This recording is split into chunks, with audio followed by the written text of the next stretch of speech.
I'm Armstrong Williams, your voice, your future. Thank you so much for joining us. Aisha Braveboy is the Democratic elected candidate for Prince George's County State Attorney. Her race is in June against a Republican contender, and a Republican has not won since 1952. And if we follow history, she's already transitioning to become the next county executive. Ivan Bates is Baltimore City's state attorney, and they joined us for a full-hour discussion about crime. You know, the Bible tells us there's a time and place for everything, Miss Braveboy. When does the time come when a juvenile, no matter how much passion we have for them, love, but they commit so many crimes that the season has come where they're locked up and just toss away the key? And then when does the time come, and it breaks our heart, when it's time for them to die because of certain crimes that they commit? Well, here in the state of Maryland, we don't have the death penalty, so that's off the table. Should we? I know. Okay, tell us why. So when I was in the legislature, you know, I led the fight. I was the chair of the Black Caucus at the time. We led the fight to abolish the death penalty. No, but before I even get into that, has there been a crime committed where you've said, do we need to rethink this? I have not had that occasion to rethink it, because I think the death penalty, as it has been applied historically, has... Let's not get into historical. Let's talk about today, where people are today and what they face. Has there been any crime over the last few years that you've heard about, read about, been a part of it in terms of your profession, that you may have said, this warrants the death penalty? I've never thought that it warrants the death penalty. What I have thought is that an individual should not be able to return to society, that they should be locked up and provided life without the possibility of parole. What about you, Mr. Bates? I feel the same way. I've seen a number of terrible, heinous crimes, but I've always felt that this individual deserves to be locked up without the possibility of parole. But no crime committed that you ever felt warrant the death penalty? Well, I kind of look at it from almost, to me, I feel that from a biblical perspective, I don't necessarily think me as man makes that determination to take another man's or woman's God life. did it throughout the Bible all the time. But there was God was God. But I'm God, not God. But we're not God. We're not God. But you are, he said, give to God what is God and give the man what is man. But other states do have the death penalty. But you answered that question. What about putting away a juvenile for life? What brings you to that point? What kind of crime will you say, and it may be repeated, to put them away for life? Well, certainly homicide is one of those crimes that if an individual commits multiple, let's say, homicides, certainly that is not someone who is fit to be in society with others. However, how many homicides must they commit then before you put them away for life? But hear me out. We work within the confines of the law. And the Supreme Court has determined, the United States Supreme Court determined, that it is cruel and unusual punishment to give life without the possibility of parole to juveniles. So that is something that we live with and that we have to operate within as a criminal justice system. Well, you know, the juvenile justice is about to become law. What's in it that should give people who every day who live in these areas where they're exposed to crime, harshness, carjacking, petty theft, live in fear? Yeah. What is it in this bill that you can absolutely say unequivocally that will give them some peace, Mr. Bates? Well, the first thing is the oversight of DJS, Department of Juvenile Services. That is the most important aspect, because DJS, they are the gatekeepers when it comes to juvenile crime and everything involving juveniles in the criminal justice system. So the first thing is having the oversight of that agency organization. Number two is making sure that the felony cases that one time were at the purview of DJS, now they're coming to our office more quickly. Also, we have the opportunity within the law to look at the violation of probation, holding young people accountable to violation of probation. Also, we have the opportunity to have young people on supervised probations for felonies and misdemeanors longer, so we're able to figure out what's going on. Remember, the juvenile system is not about punishment, it's about rehabilitation, and that is something that's very important to understand. The juvenile system, however, when we look at the adult system is different. It's talking about punishment. So what specific data are you seeing regarding Ms. Braveboy in the rise of juvenile crime and its correlation with truancy? So what we're seeing is that those individuals who are more likely to offend are also more likely not to be in school, not to be in class. And so at times we will subpoena the attendance records of students who have committed offenses, and what we see is abysmal attendance records. I'll give you one example in particular. Last year, we held accountable someone who was known as Baby K, Caden Holland, who was the young man who boarded a school bus and attempted to kill another child. And, you know, one of the things that we learned through his history was that he was very rarely in school. And so what we understood was that he was dealing with a host of issues outside of school that prevented him from attending school regularly. But also, it also gave him the opportunity to get involved in criminal activity, in gangs, in this drill rap, all of those things that were very, very negative in his life, which contributed to what happened on that bus. And now, of course, he was sentenced to 25 years in prison, and he's serving his time in adult prison. So, you know, we are very focused on making sure that kids are making better decisions, and the first good decision they can make is to go to school.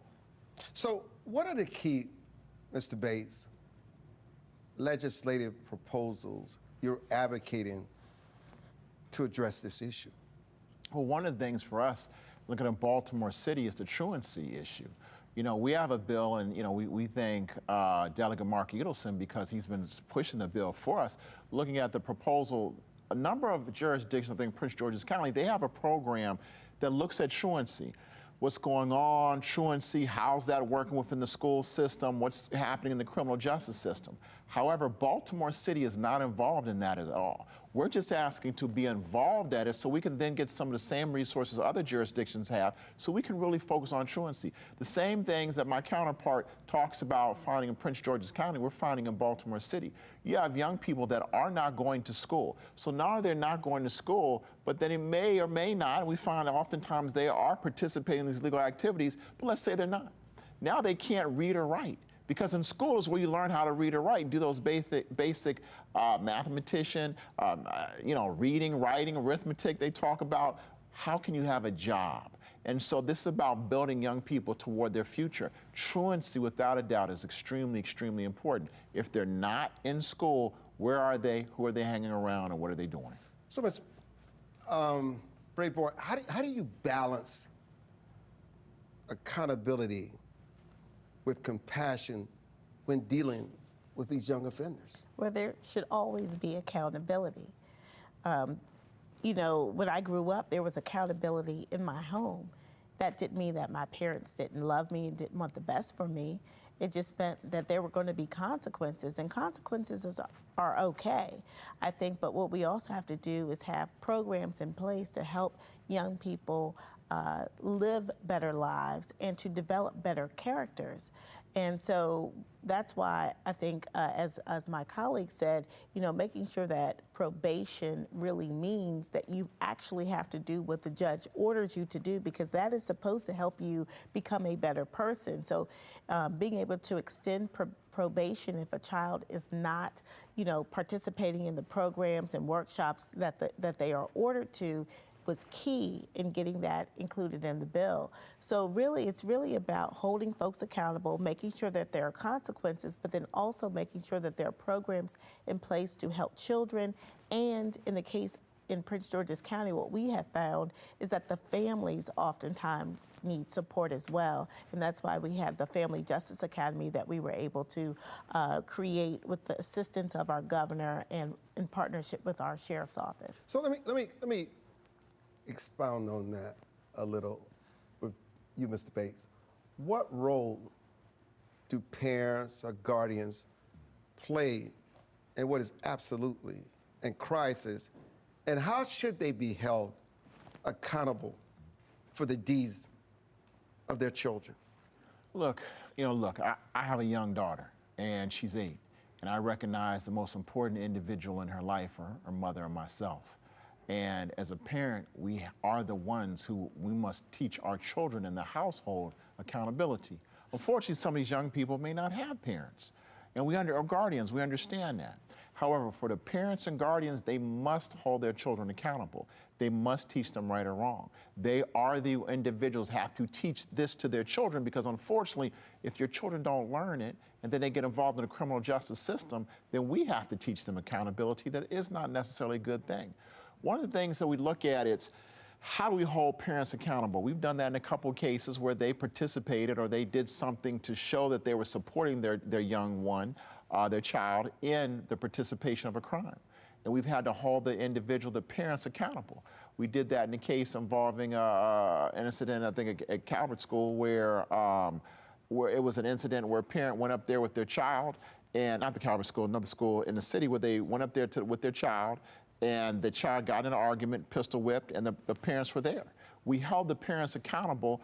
The father's in jail, in prison for that, because that's the type of accountability. No parent should be allowing their child to participate in pistol whipping another child. Fight breaks out, and the next thing you know, there's a gun battle that breaks out. Both the mother and the father were held accountable. And so in looking at that, that's the accountability we're looking at with parents. Or the parent or grandparent that leaves their weapon out and their child has their weapon and goes and shoots another child. Even though the weapon may be legally purchased, legally owned, you as the parent or the guardian are responsible for that weapon. That child, in the case I'm talking about, we held a grandmother accountable, had to send her to prison, unfortunately, for her 9-year-old child having that weapon and killing a 15-year-old. So those are the types of ways in which we have begun to hold parents and guardians accountable. It's not something we enjoy in that regard, but it's something that we must do. If you, the parent, are not going to hold your children accountable, then unfortunately we, the system, the state's attorney's offices, we're going to look to hold you accountable. This is Your Voice, Your Future. I'm Armstrong Williams, and we'll be back.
So how do you ensure, Ms. Braveboy, due process while protecting juvenile rights, while enforcing tougher accountability measures?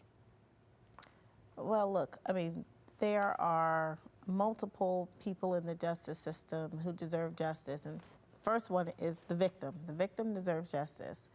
And our community is also a victim, because when you hear about crimes that are committed, you feel unsafe, you feel a little bit less secure in your community. So ensuring that people know that those who offend us are going to be held accountable is key. But I think you can have both. In our system of our correctional system should be about correcting people's behavior. So we have to hold them accountable. We have to ensure that we have tough and appropriate penalties, but then we can also provide support and assist them in becoming better people, counseling, you know, things that help them. Community service, I mean, serving others, you know, developing a sense of humanity and a civility and empathy for others. I mean, we got to instill that in young people and in all people. You know, we have seen a pretty significant drop in crime in Prince George's County. Currently, we're about 35 to 40% down in crime overall in our county, but we have seen a slight increase in juvenile crime. Now, that's partly due to the fact that now, based on the legislation that we supported, we are getting those cases that would have otherwise been diverted, like auto theft cases. We're getting more of those auto theft cases. So we have seen a decrease in carjacking cases amongst young people, which is a good thing, but we're seeing an increase in cases that we're getting. That doesn't mean it's an increase overall, because before, the Department of Juvenile Service could handle some of those cases informally,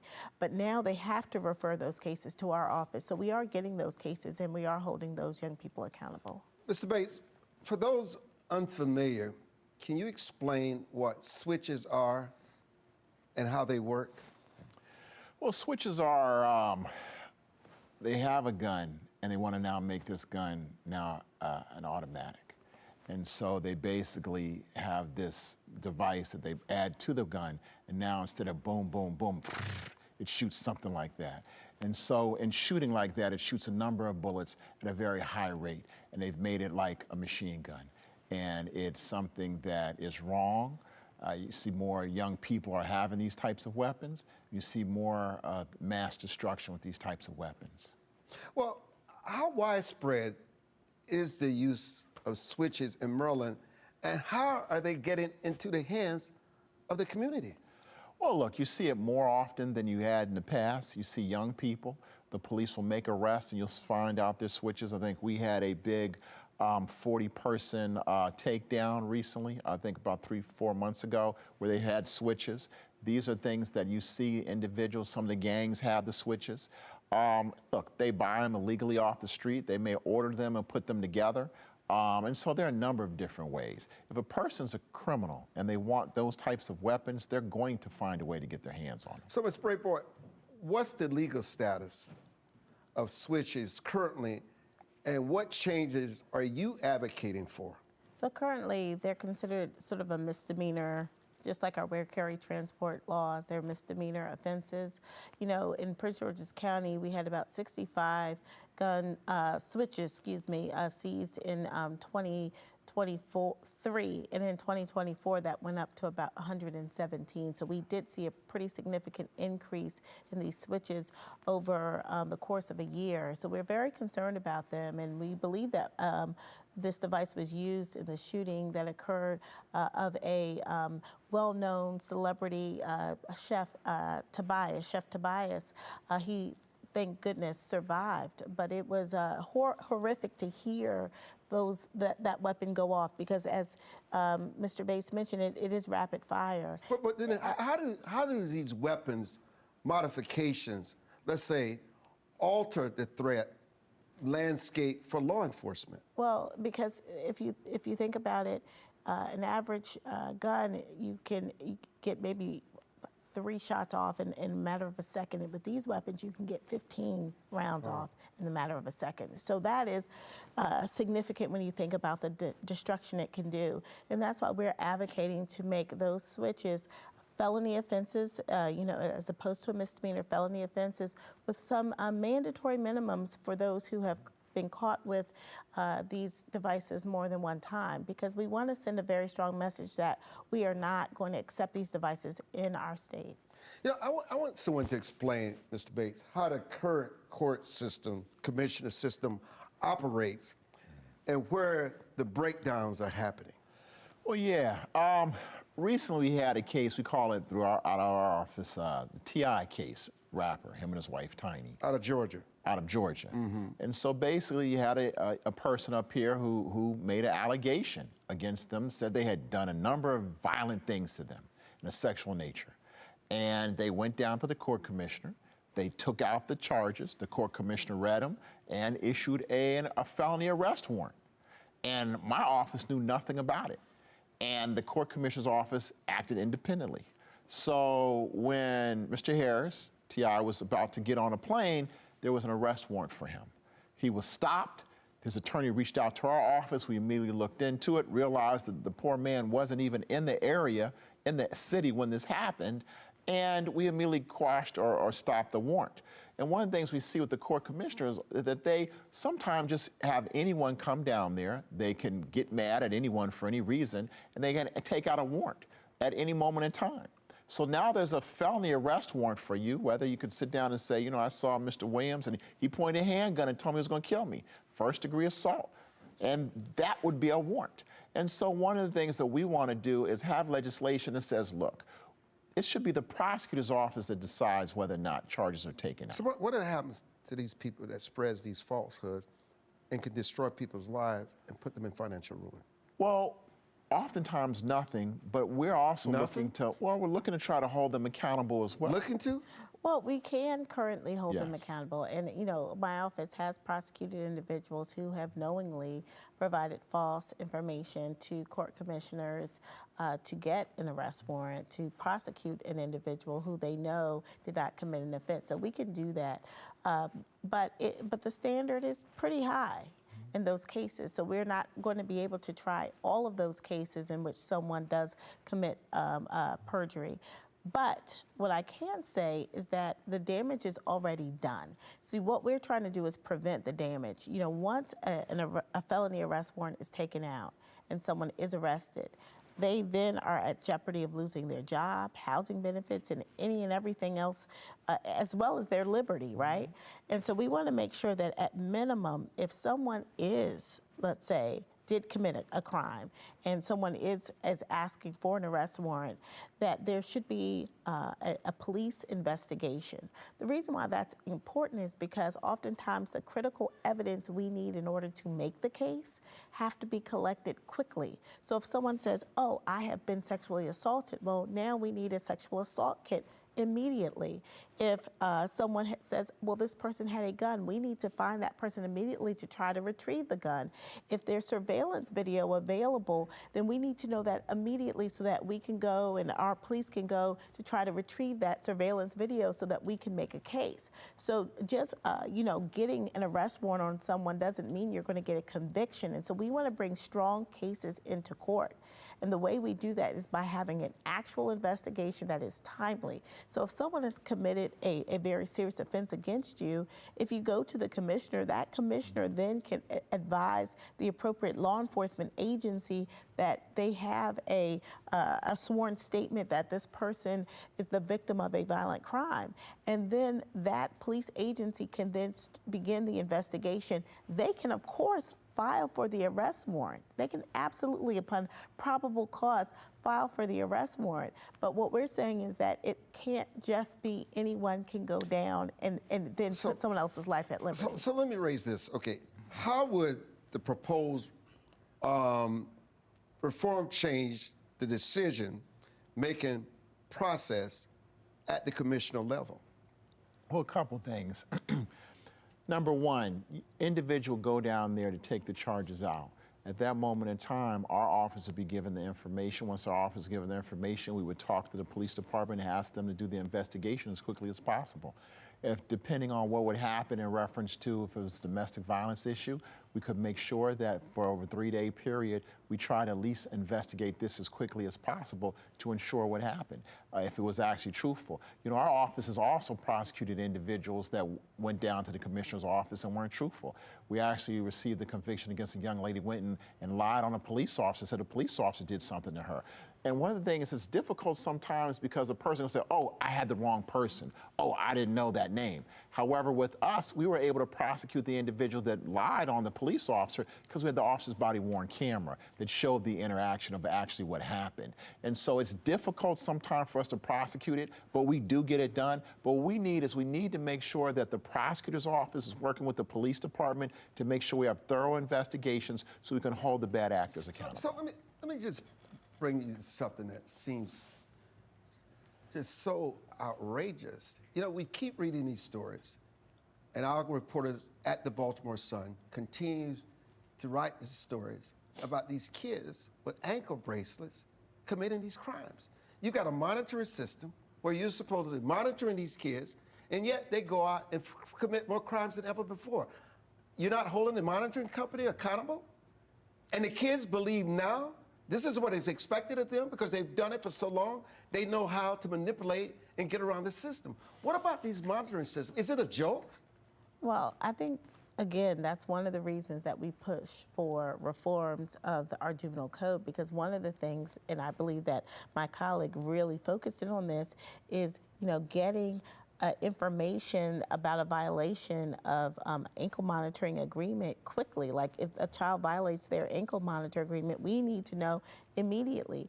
But here's the real reality. But are they not being monitored? But here's the reality. They're not being monitored in the way that we think. They're not following them 24/7. So if a child has a curfew, let's say, if they're not home before their curfew, then they know, okay, well, then the child is out past their curfew. That's a violation of the home monitoring agreement. But they're not following them around all day, every day. So a child on an ankle monitor can actually commit an offense during, let's say, the unregulated hours, and the monitoring company may not know about that. Well, it sounds like you need a new system. I absolutely think that there should be a new and better system when it comes to monitoring, because when you think about it, you're like, well, how could someone possibly commit a crime if they're supposed to be, you know, being monitored, but they're not necessarily being monitored for where they are all day. It's just certain hours that the monitoring company is supposed to ensure that they're at a location like their home. And I guess the criminals realize this too. Oh, and I'm they sure. totally exploit the system. Absolutely. This is Your Voice, Your Future. I'm Armstrong Williams. We'll be back. Wow.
Welcome back. I'm just curious, before I get to Giraldi and back to this monitoring system, because that's exactly where we're going. How are schools being held responsible when they refuse or fail to report chronic absenteeism? Well, that's a whole different question. I'm not in the legislature, and I think that's a question that whether it's the legislature or on the school board, local level, in terms of asking what's going on with that.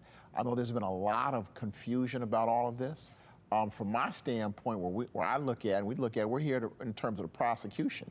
So when you look at the electronic home detention, DJS with juveniles, they're in charge of that aspect. Matter of fact, when the bill was being discussed, one of the things that we talked about and said, hey, you have to put this in the bill, is making sure that DJS tells, meaning the police, tells the state's attorney, tells the court within 24 hours when a young person absconds.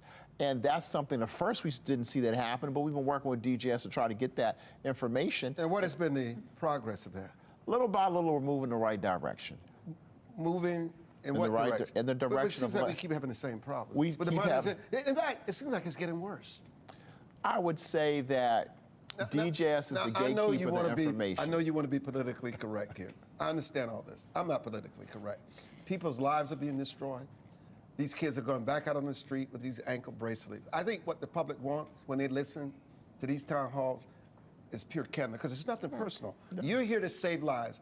And if DJS does its job, it makes your job much easier. How is it they're not doing their job and they keep doing the same thing over and crime continues to escalate with juveniles? Why? What is it they need to do that they're not doing? Well, look, I think one of the things we need to realize is one size doesn't fit all for the juveniles. Okay. There's some juveniles that you're going to have to sit down. Unfortunately, in the adult system, we have to hold them accountable. There's some juveniles that you can reach with programs and things like that. I think what we have to do is have a real in-depth view of what's going on with each and every single case involving juveniles, and understanding how have we failed the juveniles or how have we succeeded. Meaning, number one, if a juvenile is arrested the first time, I'm a strong advocate to send them home, depending on the charge, but on electronic home detention. When DJS sends them all, we'll just drop you off and send you to your parents. No. Send them home on electronic home detention. For me, that would equate to nothing more than old-fashioned grounding the very first time, and then going to school. A lot of times when we sit down in violation, they have to remind the juvenile, you need to go to school. Well, why are you telling a juvenile that's on electronic home detention they need to go to school? That is a condition. If they're not going to school, then maybe they need a timeout in the juvenile facility for a second to recognize either you can sit here or you can go to school. But I think one of the things that we do, when you're a parent, you have to show you are the one who makes the decisions. DJS has to make sure that they're letting the young people know there are consequences to their actions. That's also on the court to make sure they're holding young people accountable when they come before them. You can't have a young person stealing cars and letting them go, and think they're going to change their behavior, their actions. That is not what's going to go ahead and make the change. We have to go ahead and hold them accountable the first time, and then if they come back a second time, the penalty has to be even more severe. Then they come back a third time, they've kind of shown you that their behavior is going to be. But DJS, the law says they're the gatekeepers, so they have to make sure they do their job. Maybe we need an understanding of what rehabilitation should look like and what it is. Because it seems as though DJS and Giraldi, they have this belief that every child can be rehabilitated. Maybe 90% of them can. Let's just go with that number. But 10% who are normally the repeat offenders, repeating the same crimes, obviously the rehabilitation has not worked. When did we get to the point to realize when it does not work for those few?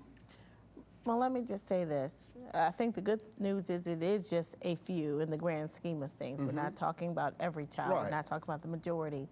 But what I will say is that the system, the Department of Juvenile Services, their mandate, to be fair to them, their mandate is to rehabilitate kids, not to punish them. Okay, that is, their mandate is to rehabilitate. Now that can include consequences, which is why I believe that in many cases, especially when you have violent repeat offenders, that a period of detention is extremely important.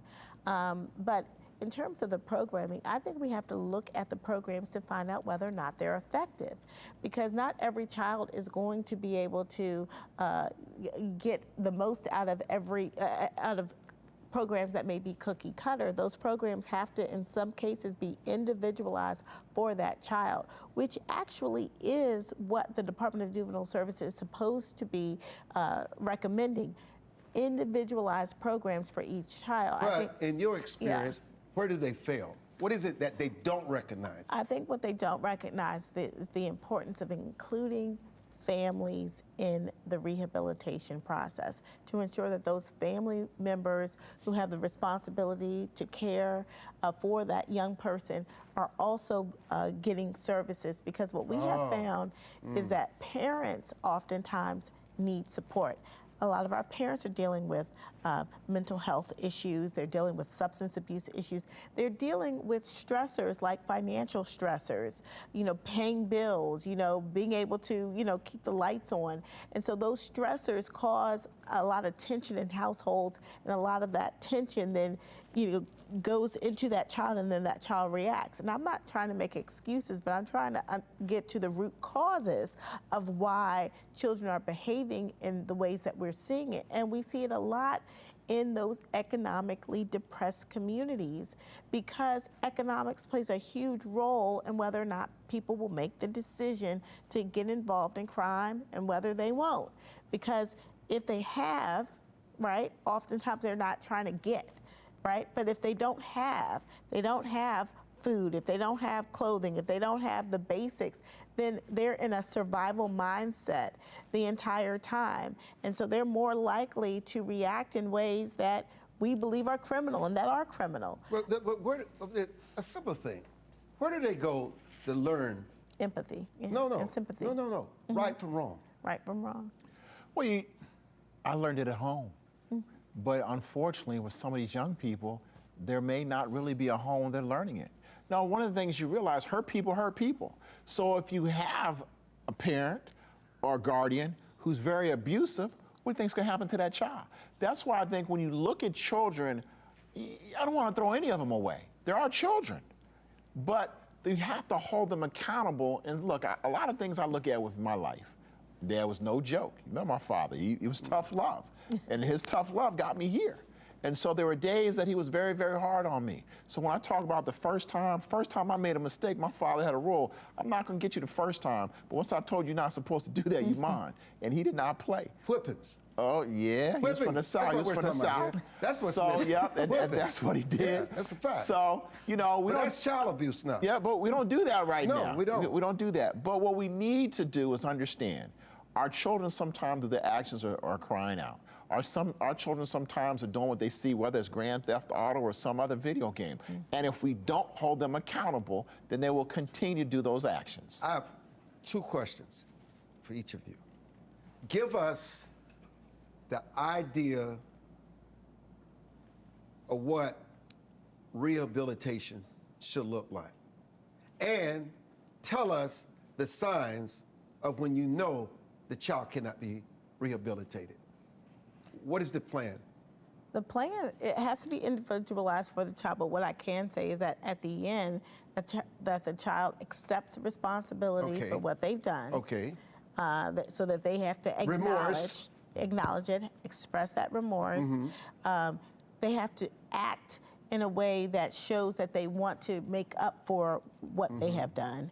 And then they have to demonstrate that they are going to live in a better way. And again, actions are important. And so that means going to school. That means obeying their parents. That means obeying court orders. See, that's why that process of review, which happens basically weekly, or at least twice a month. And how long would you say it should take before you begin to see the progress of this child? I think the court system does have a system. Judges can evaluate these young people when they come back for their status hearings to see how they're doing, to ask for their attendance records, their grades, to find out whether or not they have their parent or guardian there to talk about what they're seeing in terms of their behavior. If they are supposed to go to counseling, are they going to counseling? That's how you know that a child really is committed to change and committed to rehabilitation. So, what is it that the 5 to 10% that shows no potential for a rehabilitation, what is it that they all have in common? I love the way Ms. Braveboy laid out what you look for, because you see the change in the child. The counselors see the change. You see the remorse. You see the effort to go to class, because it tells they're finally getting it. These are the things that is expected of me, okay? But what is it that the 5 or 10% have in common where you don't see the trajectory where they can be rehabilitated? Well, look, I'm a believer that people want to change when they're at that point that they must change. And one of the things we see, those that do not want to change until much later, unfortunately, in the Division of Correction, when they have a lengthy sentence, is they don't want to go to school. They don't want to accept accountability for actions, and they have no respect for anyone or anything, and that it is only about them, no matter what happens. And so when you have that type of individual that has no respect for you, no respect for the authority, no respect for law enforcement, they have no respect or want or need or desire to go to school, and that they could have little empathy for anyone that they hurt, and they feel that everything that they want they should get because they are deserving of that. Those are the types of individuals, unfortunately, that we see end up in the adult system. How do they become so hardened? Think the life. Look, if you were born into a family, there was no love, that you looked around and, you had maybe an older brother or sister who took care of you. For breakfast, you may eat a bag of chips from the corner store, that your brother was maybe, or sister was in and out of jail, or your mother was abused, or there was drug usage, and eventually you were constantly belittled and told what you weren't, you're not good, you don't do this, you don't do that, get out of my way, get out of there. Eventually you're gonna be angry, you're gonna be upset, nobody cares for you. I'm a real big believer that when you have loving families, that you have individuals that want to also give love. And so I think when you have a child who doesn't feel love, doesn't understand empathy, sympathy, no nurturing of that child whatsoever, what do you expect you're going to get? You're going to have a child who's hurt, who's been abused, and that feels like there's nobody in this world that cares for me, so why should I care for them? And they become a menace to society. Your voice, your future. We'll be back.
You know, as we approach the anniversary of Freddie Gray's death, Ms. Braveboy, what lessons have we truly learned, and what, in your mind, has changed in Baltimore's justice system?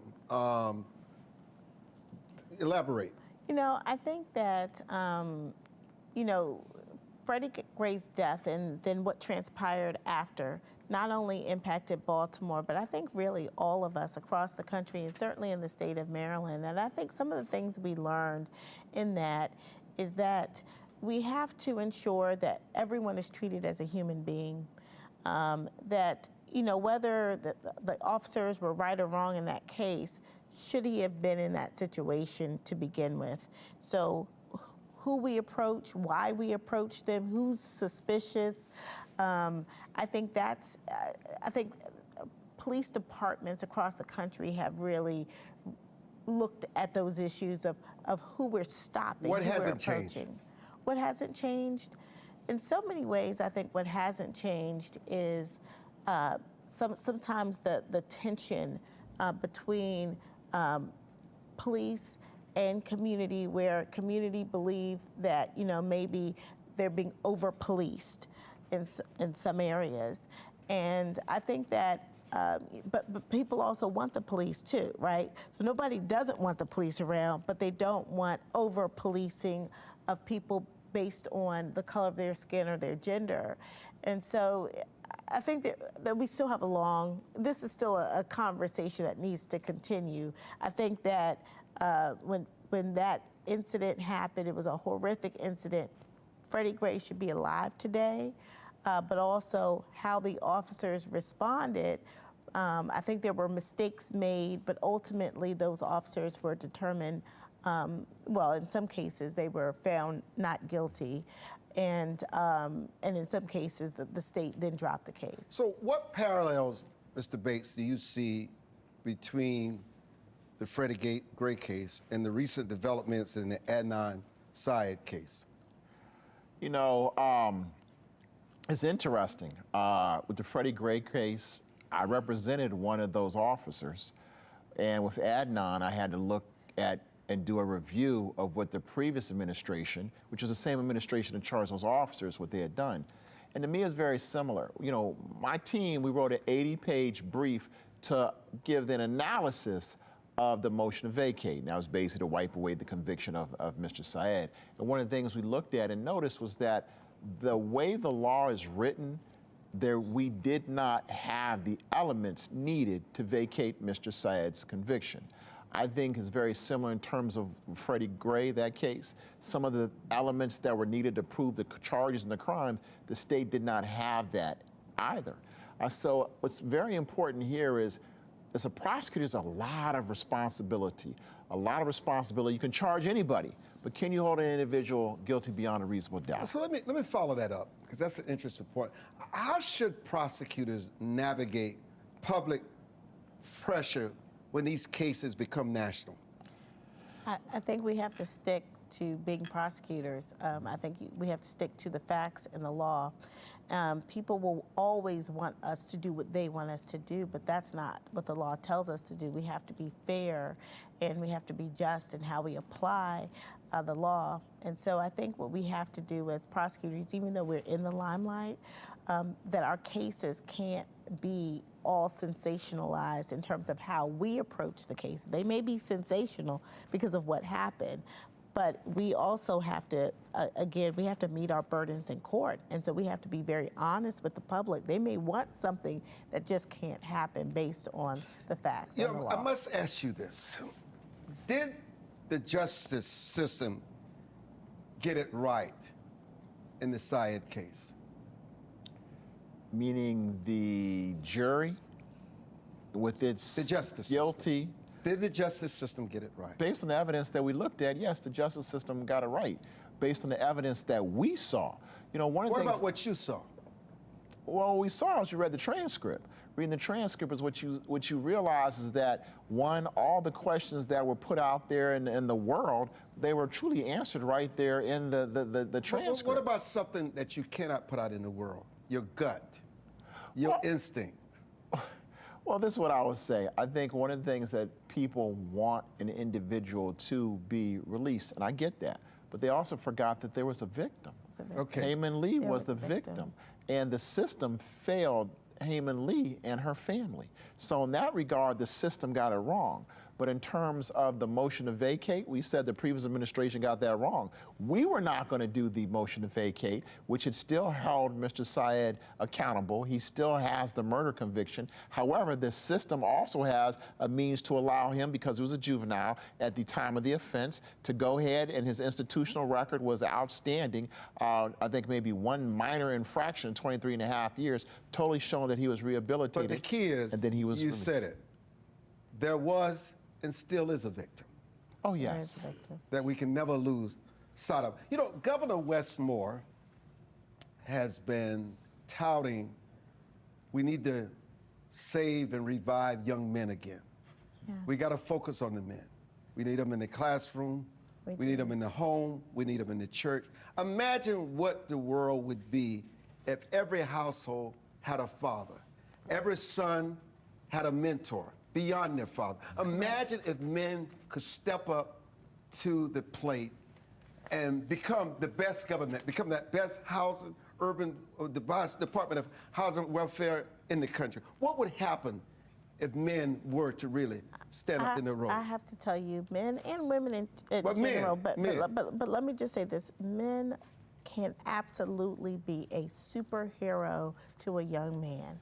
They can absolutely change their whole trajectory. I have personally seen it. I have a program now where we have young men who are in prison, who are being mentored by other men, and I can tell you that when they come out, they're ready to get to work. They're excited about life. They feel good about themselves. They have a role model, someone who's going to hold them accountable, but is also going to give them opportunities as well.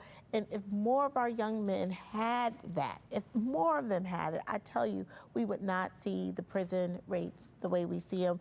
Young black men would not be going to jail at the rates we're seeing them go to jail.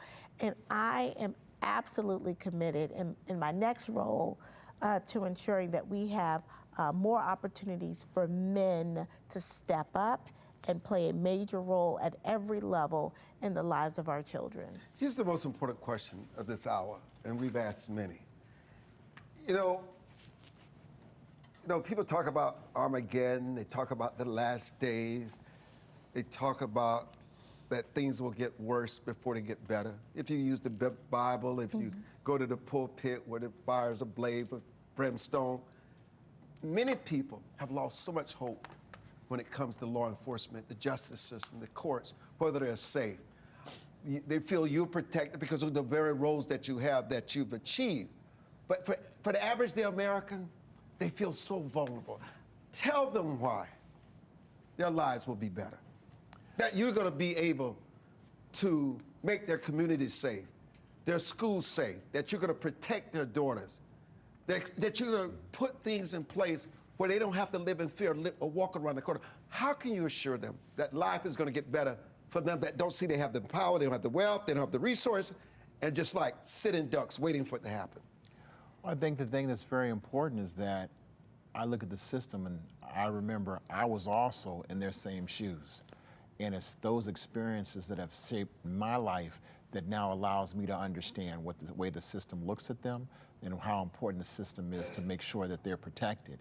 You know, if you are standing, remember I was a criminal defense attorney, so I've seen what the system can do to individuals. And I understand the power of the prosecutor and how the prosecutor can do a number of things. Number one, making sure that victims and witnesses are protected, but victims are always going to be heard. Number two, ensuring that an individual, even if they're charged, receives a fair trial, that it's going to be fair. Number three, ensuring that when we ask for punishment, it's not going to be too much, it's not going to be too light, but it's going to be the punishment that fits the crime and holds individuals accountable. But number four, that truly justice will be colorblind, and that's what the criminal justice system is supposed to be. Having been on both sides of the table, I understand what it means. I understand the power, and I understand how you can feel helpless and hopeless. And it's my job as state's attorney and our jobs as prosecutors to ensure that everybody is heard. And I think when you have people that come from those communities that have been marginalized, that have constantly been treated as they're less than, and now we're in these roles, we do not forget where we've come from. I think Maya Angelou says we have to lift as we climb. And that is one of the things that I know we must do. You have the last word. Well, let me just say this. I mean, we have to provide hope and opportunity for everyone, every single person. So that means those young people growing up in even marginalized areas. Guess what? Where you start isn't where you finish. That's what we do know. And with a good education, with opportunities, people can achieve whatever dream they want to achieve. I wanted to say to you, Armstrong, that I was very pleasantly surprised when I saw your commentary on the Second Look Act. I wanted to tell you that I appreciate the fact that, yes, you're tough on crime, but you also respect an individual's ability to change, yes, and redemption. to show redemption. Yes, it's important. And when I saw that someone who, look, we don't always agree on these issues, and you're tough, but guess what? You're fair too. Because what you said is that God's word is real, that redemption can be actualized here on earth, and that individuals deserve an opportunity to show and prove that they have been redeemed. And once they've done so, the justice system should give them an opportunity for that second Ms. chance. Braveboy, Mr. Bates, everyone, Baltimore Sun, Fox 45, thank you so much for joining us for tonight's discussion. I'm Armstrong Williams. Bye.